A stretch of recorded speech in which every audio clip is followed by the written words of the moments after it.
Assalamualaikum warahmatullahi wabarakatuh. Perkenalkan, nama saya Sarilma Ananda Saputri dari Program Studi Perbankan Syariah. Di sini saya akan memaparkan materi tentang perdagangan internasional dan kurs mata uang dalam makroekonomi Islam. Langsung saja, definisi perdagangan internasional dan kurs mata uang dalam makroekonomi Islam. Perdagangan internasional adalah proses jual beli barang dan jasa antar negara, meningkatkan pertumbuhan ekonomi, menciptakan hubungan antar negara, dan memberikan akses terhadap barang dan jasa yang tidak tersedia di pasar domestik. Kurs mata uang adalah nilai tukar mata uang suatu negara terhadap mata uang negara lain. Makroekonomi Islam adalah ekonomi yang berlandaskan pada prinsip syariah Islam, yang mencakup keadilan, keseimbangan, dan larangan terhadap riba bunga, gharar, ketidakpastian, dan masir perjudian. Selanjutnya, prinsip dasar ekonomi Islam. Yang pertama, keadilan dan pembagian kekayaan. Setiap transaksi dalam ekonomi Islam harus memberikan manfaat bagi kedua belah pihak. Kedua, larangan riba. Tidak diperbolehkan adanya bunga dalam transaksi ekonomi. Ketiga, larangan gharar dan maisir. Transaksi yang mengandung ketidakpastian yang berlebihan atau perjudian dilarang. Dan yang keempat, tanggung jawab sosial. Ekonomi Islam menekankan pada kesejahteraan umat dan distribusi kekayaan yang merata.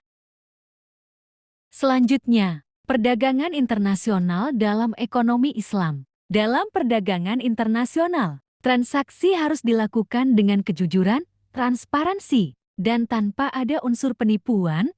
Setiap keuntungan dari perdagangan harus dikenakan zakat yang membantu distribusi kekayaan. Transaksi perdagangan harus melibatkan barang dan jasa yang halal dan tidak bertentangan dengan hukum Islam. Dalam Islam, kerjasama internasional sangat dianjurkan asalkan tetap sesuai dengan prinsip syariah. Selanjutnya, kurs mata uang dalam ekonomi Islam. Definisi kurs mata uang.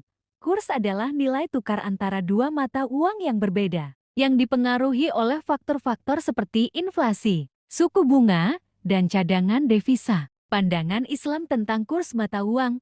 Islam tidak membolehkan spekulasi atau praktik yang merugikan, sehingga kurs mata uang harus mencerminkan nilai yang adil tanpa manipulasi. Larangan ribawi dalam transaksi valuta asing. Transaksi valuta asing harus dilakukan dengan prinsip jual beli yang jelas, tanpa riba. Dalam praktik, jual beli mata uang harus dilakukan secara tunai untuk menghindari unsur riba. Tukar-menukar mata uang dalam Islam.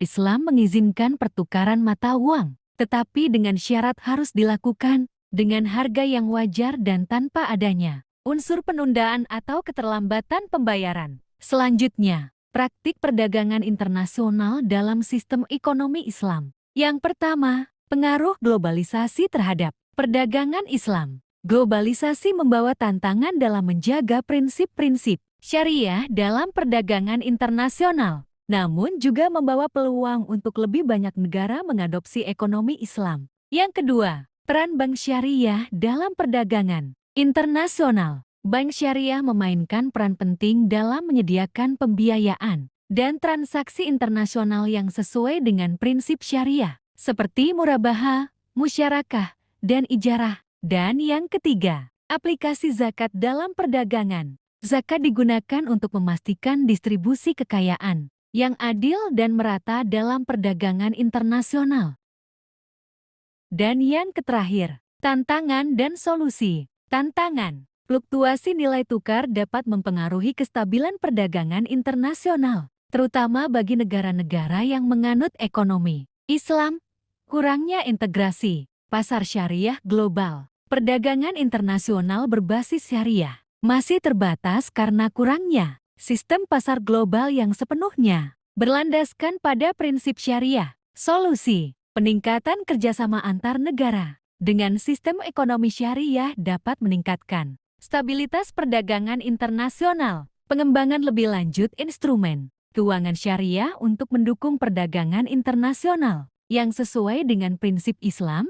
Pendidikan tentang ekonomi Islam dan regulasi yang lebih kuat dapat membantu memfasilitasi Perdagangan internasional yang adil dan sesuai syariah.